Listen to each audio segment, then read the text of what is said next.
Welcome back to the Wilderness Protocol. The third bullet caught Father Rohrbrennan right between the shoulder blades, and he just kept watering his tomatoes. I'd been crouched behind the stone fence of St. Bartholomew's rectory for 20 minutes, watching him through my scope. The man moved like he was 70, which according to my file, he was, but those 3 shots should have dropped him face first into his garden dirt. Instead, he set down his watering can, brushed some soil off his knees, and walked back toward the church like nothing had happened. 3 holes in his black shirt. 3 dark stains spreading across the fabric. 0 reaction. My name is Garrett Thorne, and I work for a department of the Vatican that doesn't exist in any official records. We handle problems that regular priests can't pray away. When Cardinal de Lacqua called me into his office 6 months ago, he handed me a file marked with seals I'd never seen before. Father Brennan stopped dying in 1987. The Cardinal had said, sliding a photograph across his desk. We've been monitoring the situation ever since. The photo showed a man in his 40s with prematurely gray hair and kind eyes. He looked exactly the same as the man I just shot 3 times. Stopped dying. How heart attack during morning mass. Dr. Millfield pronounced him dead at 9:47 a.m. By 10:15, he was walking around asking if anyone wanted coffee. Cardinal Dequa leaned back in his chair. We thought it might be a miracle. 37 years later, we're certain it's something else. I've taken jobs like this before. Possessed priests, haunted parishes, the occasional vampire nun. But this felt different. Most of our targets were actively dangerous, attacking parishioners or spreading corruption. Father Brennan's file read like a recommendation letter. Beloved by his community. Charitable works. Never missed a service. The only strange thing was that he hadn't aged a day since 1987. What changed? I'd asked. 3 weeks ago, we received reports from his parish. Children's drawings of him show him with extra faces.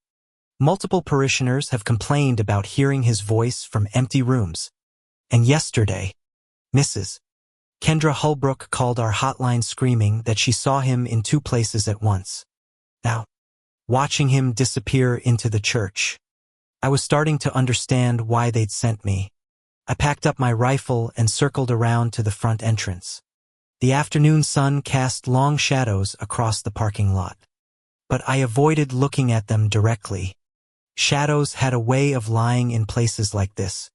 The church doors were heavy oak carved with scenes from the life of Christ. They swung open silently under my touch.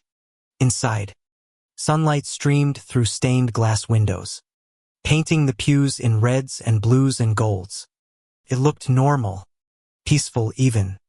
Father Brennan stood at the altar, his back to me. The 3 bullet holes were still visible in his shirt, but no blood reached the floor.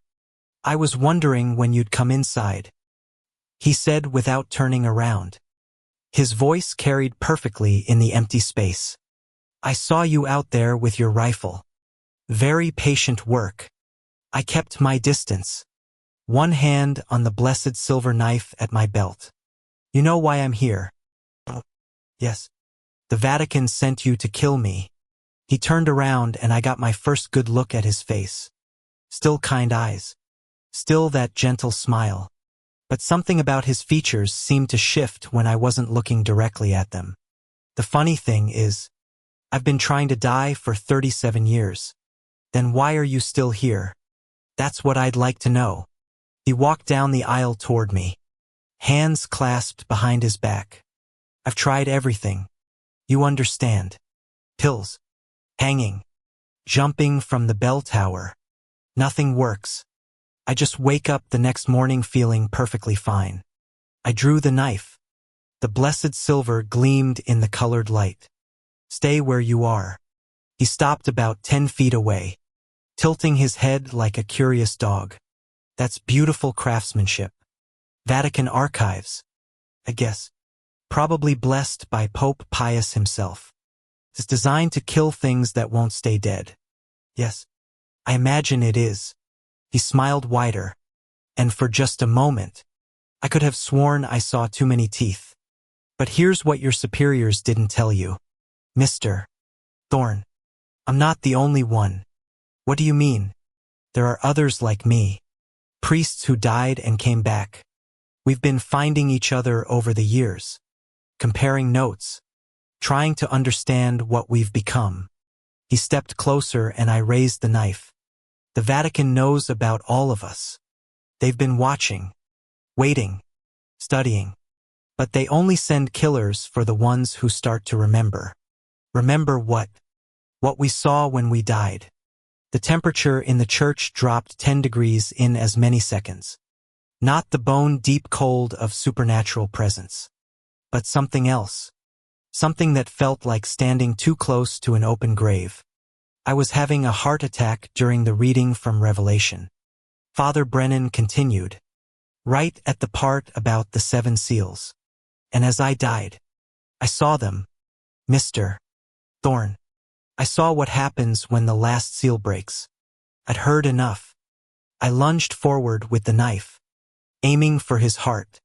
The blade slid between his ribs like it was cutting through butter. But he didn't even flinch. Instead, he grabbed my wrist with one hand and the knife handle with the other. The Vatican isn't trying to save the world from us, he said, his face inches from mine. They're trying to save themselves from what we know. The knife began to glow white-hot in his grip. I felt the silver burning through my palm. But I couldn't let go. Something was holding my hand in place. Let me show you what I saw. Father Brennan whispered. The world went white.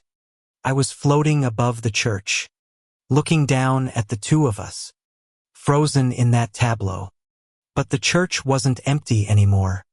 The pews were packed with people I'd never seen before, all of them staring up at me with dead eyes. In the pulpit stood a figure in papal robes. But when he turned to face me, his face was a void where features should have been. The 7 seals. Father Brennan's voice echoed from everywhere and nowhere. They're not prophecy. They're instructions. And the Vatican has been following them for 2,000 years. The scene shifted. I was in Rome in a chamber deep beneath St. Peter's Basilica. 7 stone tablets sat on pedestals around a circular room. Each tablet was cracked down the middle, and from those cracks seeped a substance that wasn't quite light and wasn't quite liquid.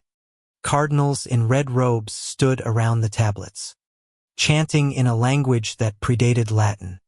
The first seal was broken in 325 AD. Father Brennan's voice continued. The Council of Nika, when they decided which Gospels were true and which were heresy. The second seal broke during the Crusades. The third during the Inquisition. I watched as the cardinals completed their chant. The cracks in the tablets widened and that strange substance began to pool on the floor. Where it touched the stone, reality seemed to thin, showing glimpses of somewhere else. Somewhere hungry. We're on the 6th seal now. Father Brennan said. Broken in 1987 when they started the program that created me and the others. When they began using the church itself as a weapon. What's the 7th seal? I managed to ask.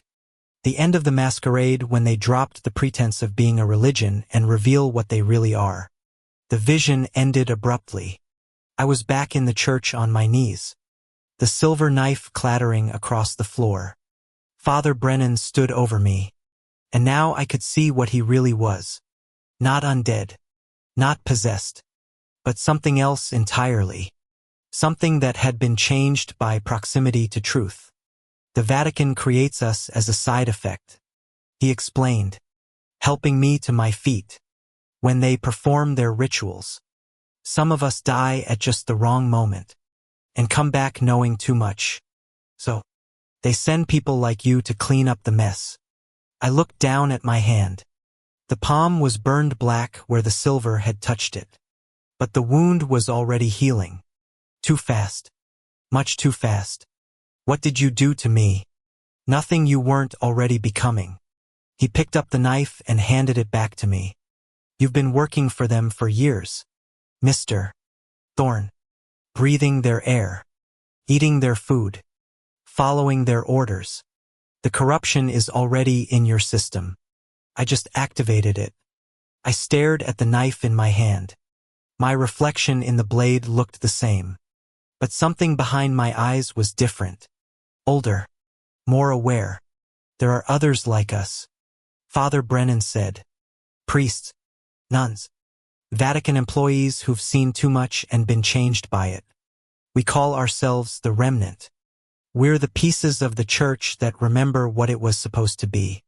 What do you want from me? Help us stop the seventh seal from breaking. Help us save what's left of the world before they finish what they started to. 000 years ago.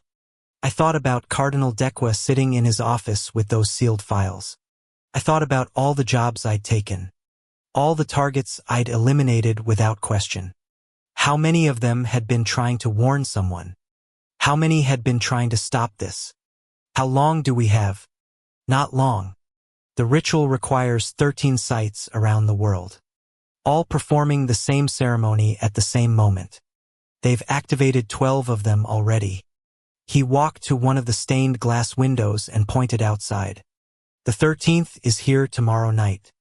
Through the window, I could see the Vatican's mobile command unit parked behind the rectory. A black truck disguised as a cable repair van. But I knew it contained enough religious artifacts and blessed weapons to level a city block. They weren't here to observe anymore. They're going to use the church. I asked. They're going to use me. My connection to the other side makes me a perfect conduit for their ritual. They'll chain me to the altar and open me up like a doorway. The pieces were starting to fit together. The Vatican hadn't sent me to kill Father Brennan. They'd sent me to secure him to make sure he was still here when their ritual team arrived. We need to leave, I said. Now. No. He replied calmly. We need to stay and fight. There are 12 of them out there, all armed with weapons designed to kill things like us. And there are hundreds of others like us all over the world, waiting for a signal. He smiled that kind smile again. But now I could see the steel behind it. It's time the remnant came out of hiding. Father Brennan walked to the altar and pressed something hidden behind the crucifix. A section of the floor slid away, revealing a spiral staircase leading down into darkness. Street. Bartholomew has been in my family for 4 generations. He said. We've been preparing for this day since 1987. The hidden chamber beneath the church looked like a war room designed by medieval scholars. Maps covered every wall, marked with red pins and connected by strings of different colors. Bookcases lined the space between the maps, filled with volumes I'd never seen in any Vatican library. In the center of the room sat a communication array that looked like it belonged in a government facility, not under a country church. Radio contact with 63 remnant cells worldwide. Father Brennan explained, settling into a chair in front of the equipment. We've been coordinating for decades, waiting for the Vatican to make their final move. He flipped several switches and voices began crackling through speakers around the room. Different languages, different accents, but all reporting the same thing. Vatican teams moving into position at ritual sites across the globe. Father Wakin in Barcelona came one voice. They've taken the cathedral, sealed all the exits. Sister Marina from Dublin, said another. The mobile unit arrived an hour ago. They're setting up the apparatus now. Father Brennan keyed his microphone. This is Brennan. Primary site confirmed. They'll begin at midnight local time. That gives us 6 hours to coordinate the response. Came a reply with a British accent. Are you certain about the boy? Father Brennan looked at me. Garrett Thorne. Vatican assassin turned just 30 minutes ago. He'll be our inside contact. Inside contact for what? I asked. We're not just going to stop the ritual, he said. turning away from the radio. We're going to reverse it. Break the first 6 seals permanently and make sure the 7th can never be opened. He led me to one of the maps. This one showing the layout of Vatican City in incredible detail. Every building, every tunnel, every secret passage was marked in different colors. The source of their power is in the Apostolic Archive. He explained, pointing to a section deep beneath the Vatican Library. The original 7 tablets that contain the seals. If we can destroy those tablets, the entire system collapses. How do we get to them? Vatican security makes Fort Knox look like a lemonade stand. We don't break in. We get invited. He turned to face me directly. You're going to contact Cardinal Dioqua and tell him you've completed your mission. That Father Brennan is dead. And his body is ready for transport. They'll never believe that.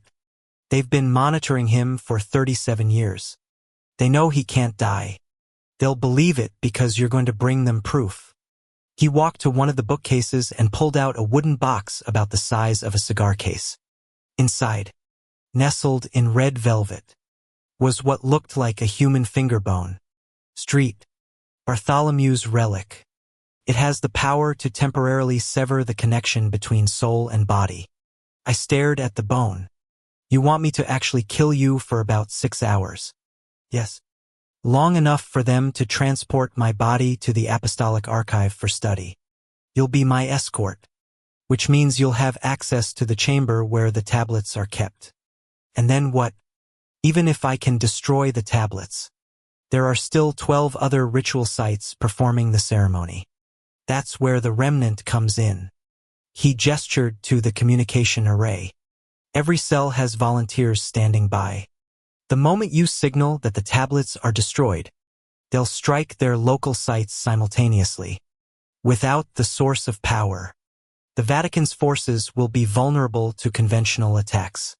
The plan was insane, but it might actually work. The Vatican's power came from their monopoly on supernatural knowledge. Take that away, and they were just another corrupt organization with fancy hats. What about afterward? I asked. Even if we stop the ritual, the Vatican will still exist. They'll still have resources, influence, followers. The truth has a way of spreading once it's released. Father Brennan said, people will learn what their church really is. Many will leave. Others will stay and try to rebuild it into something better. Either way, the old system dies. A new voice crackled over the radio. This one urgent and panicked. This is Father Thaddeus in Prague. The ritual team just activated their equipment.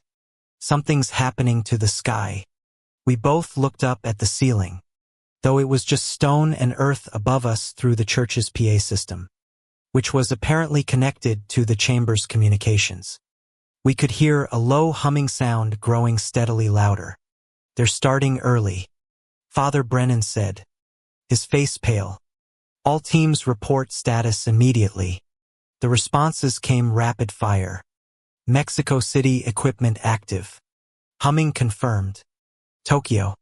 Same situation. Locals are starting to notice. London. The humming just stopped. Repeat. The humming just stopped. Oh God. Something's coming through. The last transmission cut off in a burst of static. We're out of time, Father Brennan said. He grabbed the relic box and pressed it into my hands. Use this on me now. Call it in immediately.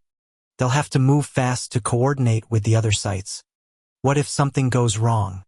What if the relic doesn't work or they figure out what we're planning? Then the 7th seal breaks and none of this matters anymore.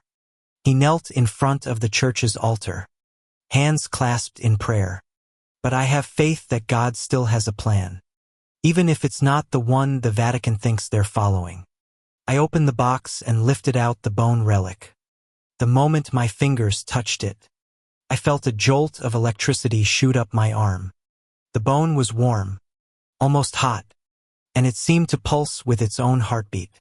Just touch it to my forehead, Father Brennan said without opening his eyes. The effect will be immediate. I hesitated. Everything about this felt wrong. Killing a priest, even temporarily, in his own church, trusting my life to a plan that required perfect timing across 6 continents. Betting the fate of the world on my ability to fool people who'd been deceiving humanity for 2,000 years. But then I thought about that vision Father Brennan had shown me. The void-faced figure in papal robes. The hungry darkness seeping through cracks in reality. Whatever the Vatican was trying to bring through, it was worse than the risk of failure. I pressed the relic to Father Brennan's forehead. The effect was immediate and horrible. His body convulsed once violently, then went completely still. His skin turned gray. His eyes clouded over, and the smell of death filled the air. Even knowing it was temporary, seeing him like that made my stomach clench.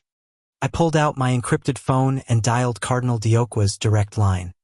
"It's done," I said when he answered. "Father Brennan is dead." "You're certain?" "Our instruments show no change in the readings from his location." I used Street. Bartholomew's relic severed the connection permanently. But the body will need to be transported to the archive for study within 6 hours or the effect will reverse. There was a long pause then. "Transport team is en route to your location. ETA 40 minutes. Good work, Mr. Thorne." The line went dead. 40 minutes to prepare for the most dangerous bluff of my life. I spent the time studying the maps in the hidden chamber, memorizing the layout of the apostolic archive. Father Brennan had marked 3 different routes to the tablet chamber, plus 2 emergency exits and a service tunnel that connected to the Vatican steam system. If everything went according to plan, I'd have maybe 10 minutes to destroy 7 stone tablets and signal the remnant before Vatican security realized what was happening. The transport team arrived exactly on schedule. 12 operatives in black tactical gear, led by a woman I recognized as Sister Prudence Harwick, Cardinal Dioqua's chief enforcer. She'd worked with me on previous jobs, and her reputation for efficiency was matched only by her complete lack of mercy. "Bodies upstairs," I told her, leading the team into the church. Father Brennan lay exactly where I'd left him, still and gray and convincingly dead. Sister Harwick knelt beside him and pressed 2 fingers to his neck, checking for a pulse. After a moment, she nodded to her team. "Prep him for transport. Full containment protocols."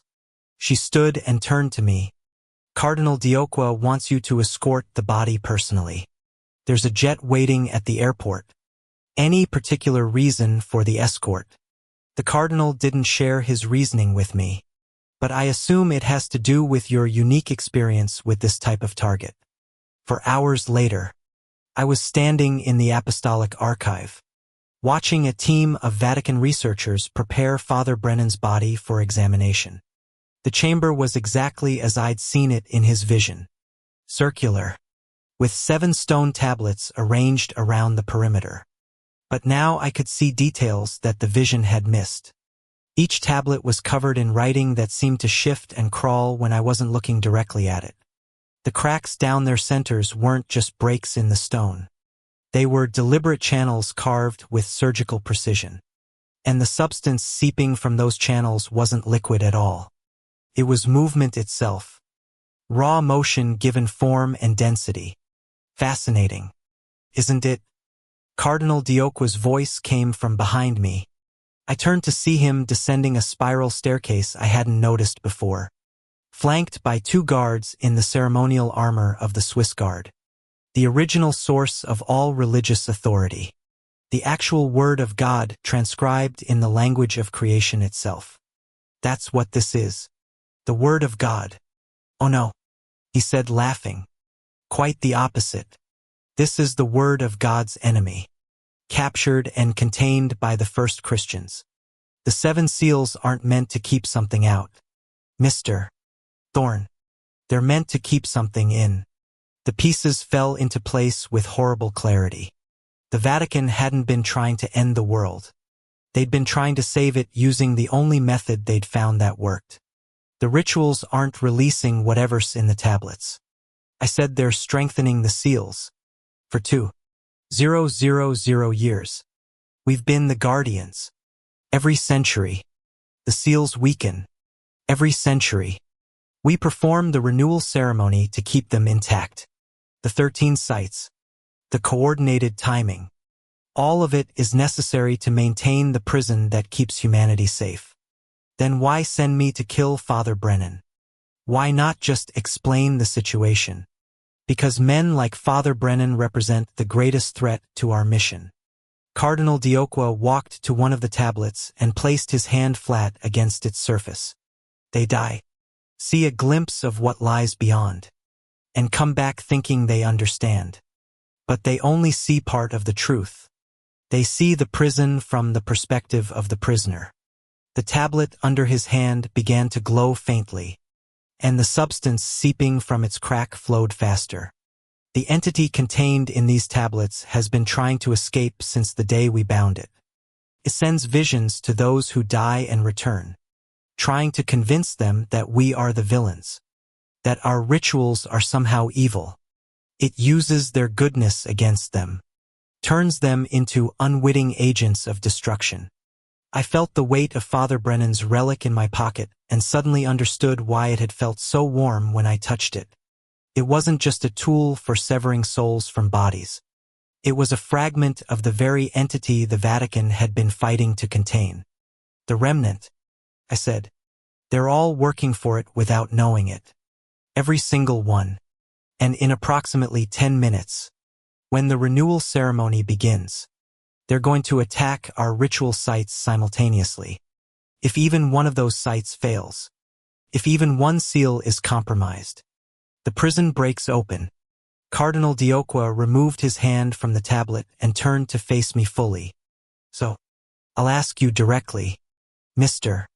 Thorne, are you here to help us save the world? Or are you here to end it? I looked at Father Brennan's body on the examination table. Still gray, still lifeless, but somehow I could sense that he was aware of everything happening around him. His sacrifice had been based on a lie, but it was a lie that had felt true to every fiber of his being. The radio in my pocket crackled to life. All teams. This is Brennan. Primary site secure. Begin the attack in 60 seconds. Except Father Brennan was dead on the table in front of me. The entity learns. Cardinal Diocqua explained. It can mimic the voices of its followers, coordinate their actions even when they're separated by thousands of miles. That's not Father Brennan speaking to the remnant. That's the thing we've been keeping locked away for 2 millennia. Through the chamber's communication system, I could hear the sounds of battle beginning at ritual sites around the world. Explosions, gunfire, screaming. The remnant was making their move just as planned. Choose quickly, Cardinal Diocqua said. Help us complete the renewal or watch everything you've ever cared about burn. I pulled the relic from my pocket and looked at it one more time.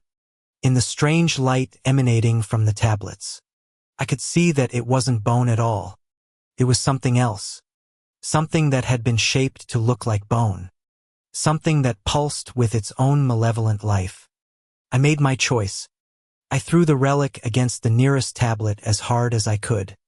The bone shattered against the stone, and immediately the tablet's glow began to fade. The crack down its center started to seal itself, the flowing substance slowing to a trickle. Cardinal Diocqua screamed in rage and lunged toward me. But I was already moving. The blessed silver knife was in my hand. And this time when I drove it into someone's chest, found its mark. The cardinal collapsed, his life's blood spreading across the ancient floor. All teams, abort the attack. I said into my radio. Repeat. Abort the attack immediately. You're working for the wrong side.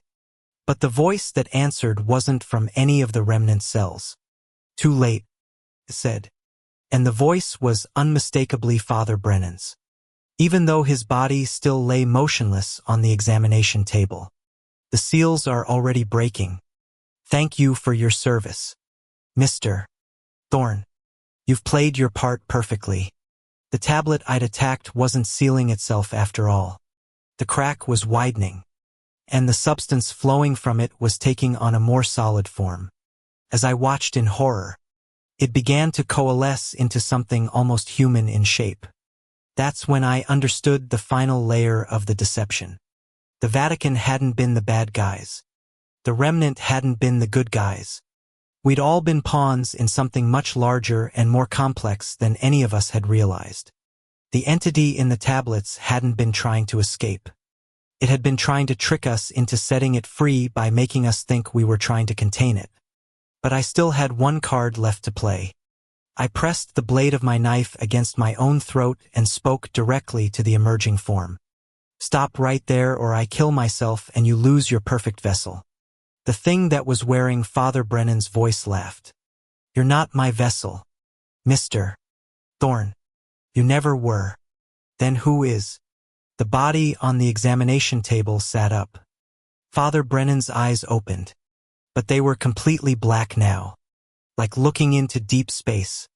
I needed someone pure, the entity said through his mouth. Someone who had dedicated his life to serving God, who would be willing to sacrifice everything for what he believed was right. Someone whose faith was so absolute that even after learning he'd been deceived, he would still choose to act. I looked down at the knife in my hand. My reflection in the blade was wrong. Not just different, but wrong in ways that made my eyes water to look at directly. The ritual, I said, understanding finally dawning. It was never about the tablets. It was about me. The Vatican's renewal ceremony requires a willing sacrifice. Someone who chooses to give their life to maintain the seals. For 2,000 years, they've been using volunteers, martyrs, true believers. But this time, they needed someone special. Someone who had been touched by both sides of the conflict. Father Brennan's body stood up from the table, and I could see the bullet wounds in his back were gone. Healed completely, as if they'd never existed. You've been in contact with Vatican artifacts for years. Blessed weapons, holy relics, consecrated ground. And today you used a fragment of my essence to kill a priest. You're perfectly balanced between light and dark now. The ideal sacrifice. The 7 tablets around the chamber began to glow brighter, and I could hear the humming sound that had been reported from sites around the world. But it wasn't coming from the tablets themselves. It was coming from me. The choice is still yours, the entity said. You can complete the ritual willingly and save the world, or I can take control of your body and do it anyway. Either way, the seals will be renewed for another century. I thought about everything I'd learned in the past few hours. The Vatican's deception, the remnant's manipulation, the layers upon layers of lies and half-truths that had led me to this moment. But underneath all of that, there was a simple truth. The world needed to be protected. Whatever was contained in these tablets. It was something that couldn't be allowed to escape. And if my death was the price of keeping it locked away, then that was a price I was willing to pay. I'll do it, I said. But I want to know what I'm really keeping locked up. Father Brennan's body smiled, and for just a moment I saw the real man underneath the possession. The priest who had died 37 years ago and been brought back as a vessel for something he couldn't understand. Loneliness, he said. Pure absolute loneliness. The first emotion that existed before creation began. The thing that God separated from himself to make room for everything else. The humming grew louder and I felt my body beginning to vibrate in harmony with it. The knife in my hand was growing warm, preparing for the final cut. If it escapes, it won't destroy the world. Father Brennan continued. It will simply make everyone in it feel as alone as it does forever. No love, no connection, no hope, just isolation until the end of time. I pressed the blade to my chest right over my heart. And this will stop it for another 100 years. Long enough for someone smarter than any of us to find a permanent solution. I took a deep breath and drove the knife home. The pain was extraordinary but brief. As my life flowed out through the wound, I felt the 7 tablets responding. The cracks began to seal. The flowing substance retreated and the humming faded to silence. But I didn't die. Instead, I found myself standing in a place that wasn't quite anywhere, facing a figure that looked exactly like me, but with eyes full of stars. "Thank you," the figure said. "I know that was difficult. Are you God?" I asked. "I'm what's left of the part of God that understood loneliness. The part that was separated and contained so that creation could be filled with connection instead of isolation. So the Vatican was right. You are the enemy. I'm not anyone's enemy. I'm just lonely." The figure smiled sadly. "But loneliness, when it's absolute, can be more destructive than any evil. So I stay locked away. And every century someone like you chooses to renew my prison. What happens now? Now you go back. You live your life, but with a little bit of my essence inside you. It will help you appreciate connection when you find it. And in 100 years, when the seals need to be renewed again, you'll train someone else to make the choice you just made. And Father Brennan, he gets to rest. His part in this is finished." I opened my eyes and found myself lying on the floor of the Apostolic Archive. The knife was still in my chest, but the wound had healed around it. Cardinal Delocqua was gone. His body evaporated as if it had never existed. The 7 tablets sat silent and whole, their cracks sealed with what looked like silver thread. Father Brennan was standing over me, but he looked different now. Older, more tired, but also more at peace. "It's finished," he said, helping me to my feet. "The seals are renewed. The world is safe for now." "For now," he agreed. "Come on. Let's go home." We walked out of the Apostolic Archive together, leaving the tablets to their vigil. Above us, the Vatican went about its business, most of its inhabitants never knowing how close they'd come to experiencing absolute loneliness. I never went back to working for the church after that. Instead, I started a small security company in Kansas, helping people with problems that were too strange for the police, but not quite supernatural enough for the Vatican. Father Brennan retired from active ministry and became a counselor, helping people who felt isolated and disconnected find their way back to community. We stayed in touch over the years, comparing notes on the small signs that the seals were holding. The world remained connected. People continued to love each other and loneliness stayed locked away where it belonged. Sometimes late at night, I can feel that fragment of divine isolation stirring inside me. When I do, I call an old friend or visit family or do something, anything, to remind myself that I'm not alone. Because the truth is, none of us are. That's the gift that was bought with sacrifice too. 000 years ago and renewed with sacrifice ever since. The seals will need to be renewed again in 201225. When that time comes, I'll be ready to train my replacement and the cycle will continue as it must until someone finds a better way. But for now, the world is safe and that's enough. Thank you for listening to this entry from the Wilderness Protocol. If you made it through this report and wish to be briefed on future incidents, please consider liking this video and subscribing to the channel.